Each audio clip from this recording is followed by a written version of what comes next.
Well, the Chinese Foreign Ministry has responded to Mark McGowan's calls for Australia to stop conflict with China in order for our trade industry to thrive. On Tuesday, the WA Premier said Australia needed to reset the relationship with China, given how much our country relies on the export industry. WA, for example, is a major supplier of iron ore and liquefied natural gas to the communist country. The WA government supports strong and friendly trading relationships with our largest trading partners. As a country, we can and should have a good relationship with our largest trading partner, China. It's in our security and economic interests to do so. The federal talk of conflict or trade retaliation can and must stop.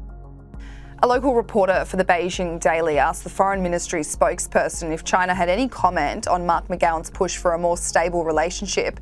The spokesperson responded to McGowan's comments by saying the communist country is wanting a sound and stable relationship with Australia.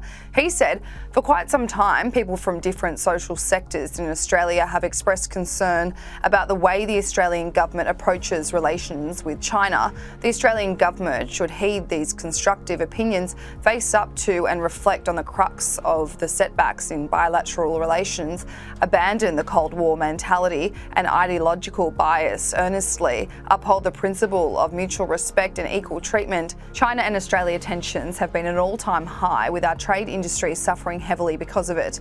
Industries like Australian coal, barley, copper ore, concrete, sugar, wine, meat and lobster have all seen hits.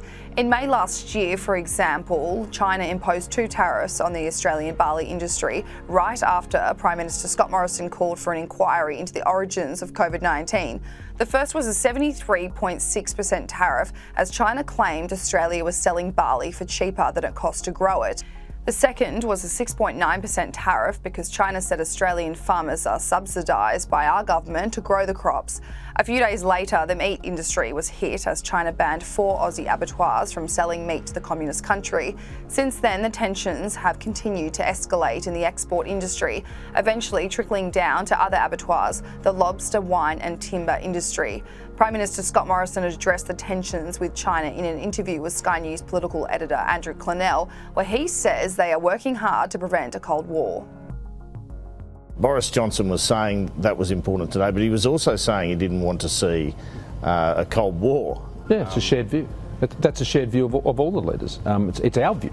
But are we sliding towards that?